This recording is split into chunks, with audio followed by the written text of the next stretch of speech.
आकाशवाणी भोपाल से प्रस्तुत हैं प्रादेशिक समाचार।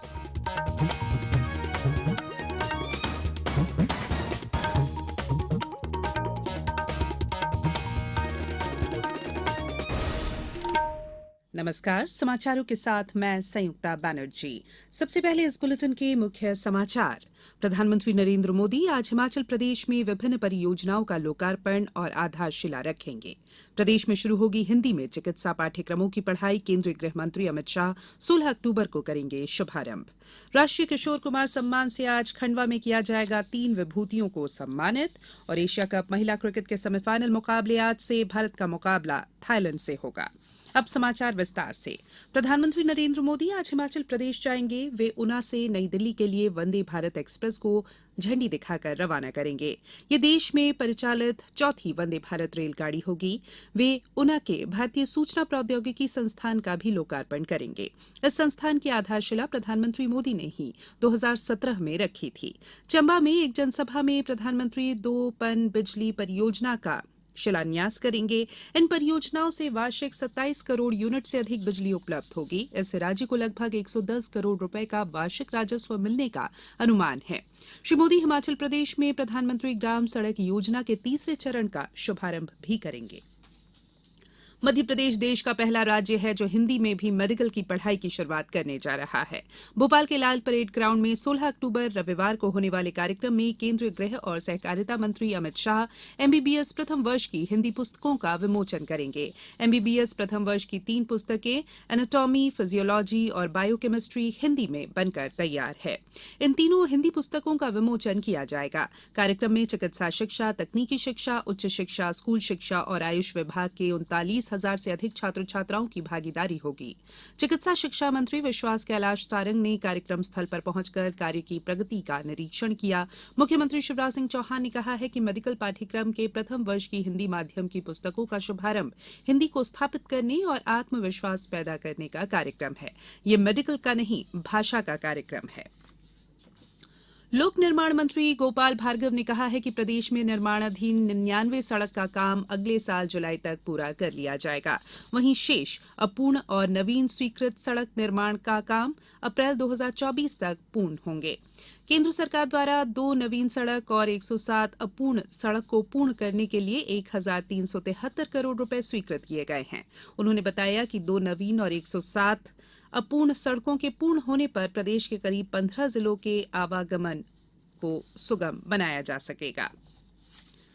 इंदौर के ब्रिलियंट कन्वेंशन सेंटर में इंदौर विकास प्राधिकरण और यूरोपीय संघ के संयुक्त तत्वावधान में 5 दिवसीय कार्यशाला आयोजित की जा रही है। पर्यावरण और शहर विषय पर आयोजित इस कार्यशाला में स्पेन के महानगर विशेषज्ञ पेड्रो आर्टिज ने कहा कि शहरों के विकास में पर्यावरण को बचाने के लिए हरियाली बढ़ाने पर ध्यान देना चाहिए। प्रत्येक प्रोजेक्ट में पेड़ पौधों को अनिवार्य रूप से स्थान देना चाहिए। जल प्रदाय योजनाओं का निर्माण मिशन गाइडलाइन के अनुरूप गुणवत्तापूर्ण और निर्धारित समय सीमा में पूरा किए जाने के उद्देश्य से राज्य स्तरीय कार्यशाला आज सुबह 11 बजे से कुशाभाऊ ठाकरे सभागार भोपाल में होगी। मुख्यमंत्री शिवराज सिंह चौहान कार्यशाला में लोक स्वास्थ्य यांत्रिकी और जल निगम के अधिकारियों से संवाद करेंगे। गौरतलब है कि प्रदेश में जल जीवन मिशन में ग्रामीण परिवारों को हर घर जल उपलब्ध कराने के लिए जल संरचनाओं के निर्माण का सिलसिला जारी है। ये समाचार आप आकाशवाणी भोपाल से सुन रहे हैं। हमारे समाचारों को अब आप कभी भी और कहीं भी अपनी सुविधा के अनुसार सुन सकते हैं। ये समाचार बुलेटिन यूट्यूब, ट्विटर और फेसबुक पर AIR न्यूज भोपाल पेज पर सुने जा सकते हैं। इसके अलावा आप हमारी वेबसाइट newsonair.com पर या AIR न्यूज ऐप पर भी समाचार सुन सकते हैं। ब्रेक के बाद बुलेटिन में एक बार फिर आप सभी का स्वागत है। सागर में चल रही अग्निवीर भर्ती रैली 6वें दिन भी जारी रही। कर्नल संतोष कुमार ने बताया कि अग्निवीर भर्ती परीक्षा 6 अक्टूबर से 20 अक्टूबर तक संचालित की जा रही है, जिसमें 14 जिलों के लगभग 73,000 युवा भाग ले रहे हैं। अग्निवीर भर्ती रैली परीक्षा में कल 162 अभ्यर्थियों को परीक्षा के लिए प्रवेश पत्र जारी किए गए। कर्नल संतोष कुमार ने बताया कि अभी तक जो परीक्षार्थी चयनित हुए हैं उनको भोपाल और जबलपुर आर्मी अस्पताल अंतिम चिकित्सा परीक्षण के लिए भेजा जा रहा है। उन्होंने बताया कि चयनित होने के लिए कुछ युवा अभ्यर्थी शरीर से छेड़छाड़ कर अपनी लंबाई बढ़ाने के चक्कर में पड़ने लगे हैं, उनको रैली से तत्काल बाहर किया जाए। उन्होंने बताया कि कुछ छात्र अपनी लंबाई बढ़ाने के लिए बालों पर अतिरिक्त बाल लगाना और पैर के नीचे अतिरिक्त सामान लगाकर लंबाई बढ़ाने पर परीक्षण के दौरान पकड़े गए हैं। संस्कृति और पर्यटन मंत्री सुश्री उषा ठाकुर आज खंडवा में राष्ट्रीय किशोर कुमार सम्मान से 3 विभूतियों को विभूषित करेंगी। समारोह में वर्ष 2019 में पटकथा के लिए मुंबई के अशोक मिश्रा, वर्ष 2020 में गीत लेखन के लिए अमिताभ भट्टाचार्य और वर्ष 2021 में निर्देशन के लिए विवेक रंजन अग्निहोत्री को राष्ट्रीय किशोर कुमार सम्मान से अलंकृत किया जाएगा। गौरतलब है कि संस्कृति विभाग ने उत्कृष्टता और सृजन को राष्ट्रीय स्तर पर सम्मानित करने के लिए 1997 में वार्षिक राष्ट्रीय किशोर कुमार सम्मान की स्थापना की थी। ये सम्मान अब तक सिनेमा जगत के कई विशिष्ट व्यक्तियों को प्रदान किया जा चुका है, जिनमें ऋषिकेश मुखर्जी, नसीरुद्दीन शाह, गुलजार, बी.आर. चोपड़ा, अमिताभ बच्चन सहित कई हस्तियां शामिल हैं। आज करवा चौथ है। महिलाओं ने पति की लंबी आयु के लिए व्रत रखे हैं। करवा चौथ पर चांद रात्रि 8 बजे के बाद उदित होगा, लेकिन मैदानी इलाकों में ये 8:30 बजे पूर्ण रूप से देखा जाएगा। इसी बीच कल मौसम साफ होने के कारण बाजारों में जमकर खरीदारी हुई। महिलाओं ने पूजन सामग्री सहित उपहारों, कपड़ों की भी खरीदारी की। कोरोना संक्रमण के बाद इस बार का करवा चौथ उत्साह के साथ मनाया जा रहा है। 36वें राष्ट्रीय खेल कल शाम गुजरात के सूरत में भव्य समारोह के साथ संपन्न हुए। उपराष्ट्रपति जगदीप धनखड़ ने समापन कार्यक्रम की अध्यक्षता की। इस अवसर पर उपराष्ट्रपति ने कहा कि वो दिन दूर नहीं जब भारत विश्व की सबसे बड़ी खेल प्रतियोगिता ओलंपिक खेलों का आयोजन करेगा। 61 स्वर्ण, 35 रजत और 32 कांस्य पदक सहित कुल 128 पदकों के साथ सेना पदक तालिका में शीर्ष पर रही। 39 स्वर्ण सहित 140 पदक जीतकर महाराष्ट्र दूसरे और हरियाणा ने 38 स्वर्ण सहित 116 पदकों के साथ तीसरा स्थान हासिल किया।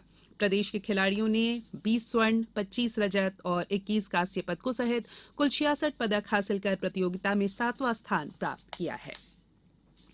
एशिया कप महिला क्रिकेट के सेमीफाइनल में आज बांग्लादेश के सिलहट में भारत का मुकाबला थाईलैंड से होगा। मैच सुबह 8:30 बजे से शुरू होगा। दूसरे सेमीफाइनल में आज ही पाकिस्तान और श्रीलंका आमने सामने होंगे। मैच सिलहट में ही दिन में 1 बजे से खेला जाएगा। दोनों सेमीफाइनल के विजेताओं के बीच फाइनल मुकाबला 15 अक्टूबर को होगा। भारतीय विशिष्ट पहचान प्राधिकरण द्वारा 10 वर्ष पुराने आधार कार्ड को अपडेट करने का निर्णय लिया गया है। इस निर्णय से ऐसे आधार कार्ड धारक जिन्होंने पिछले 10 वर्ष में आधार कार्ड कभी भी अपडेट नहीं कराया है, उन्हें अपने आधार कार्ड अपडेट कराने होंगे। इस सुविधा को माई आधार पोर्टल से ऑनलाइन एक्सेस किया जा सकता है। केंद्र सरकार ने सोनीपत स्थित कंपनी मेडन फार्मास्यूटिकल्स लिमिटेड के कफ सिरप के सेवन से गांबिया में 66 बच्चों की मौत पर विश्व स्वास्थ्य संगठन की रिपोर्ट की जांच के लिए 4 सदस्यीय विशेषज्ञ समिति का गठन किया है। सूत्रों ने बताया कि मेडन फार्मास्यूटिकल्स लिमिटेड ने कफ सिरप का उत्पादन निलंबित कर दिया है और अब प्रयोगशाला रिपोर्ट का इंतजार किया जा रहा है। अब कुछ समाचार संक्षेप में। इंदौर जिले में संबल योजना के तहत 277 हितग्राहियों को 6 करोड़ 16 लाख रुपए का वितरण किया गया। सतना जिले में आयुष मलेरिया रोग नियंत्रण कार्यक्रम के तहत 5 ब्लॉक के 31 मलेरिया प्रभावित ग्रामों में होम्योपैथिक औषधि मलेरिया ऑफ 200 का वितरण 2 चरणों में आज से किया जा रहा है। राजगढ़ में 15 अक्टूबर को विश्व हाथ धुलाई दिवस का आयोजन जिले की सभी शालाओं में किया जा रहा है। छतरपुर जिले में संबल योजना के अंतर्गत 139 हितग्राहियों के खातों में 3 करोड़ 20 लाख और कर्मकार मंडल में पंजीकृत 10 हितग्राहियों के बैंक खातों में 22 लाख रुपए की अनुग्रह राशि जमा की गई है। रजनीश कुमार ने पश्चिम रेल रतलाम मंडल के मंडल रेल प्रबंधक के रूप में कल पदभार ग्रहण किया। मुरैना में पशुपालन विभाग के उप संचालक डॉक्टर आर के त्यागी ने बताया कि लंपी बीमारी से संक्रमित पशुओं का दूध मनुष्य के लिए हानिकारक नहीं है।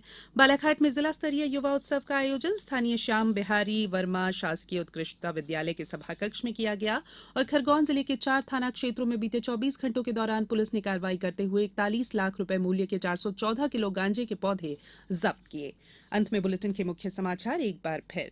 प्रधानमंत्री नरेंद्र मोदी आज हिमाचल प्रदेश में विभिन्न परियोजनाओं का लोकार्पण और आधारशिला रखेंगे। प्रदेश में शुरू होगी हिंदी में चिकित्सा पाठ्यक्रमों की पढ़ाई। केंद्रीय गृह मंत्री अमित शाह 16 अक्टूबर को करेंगे शुभारंभ। राष्ट्रीय किशोर कुमार सम्मान से आज खंडवा में किया जाएगा 3 विभूतियों को सम्मानित।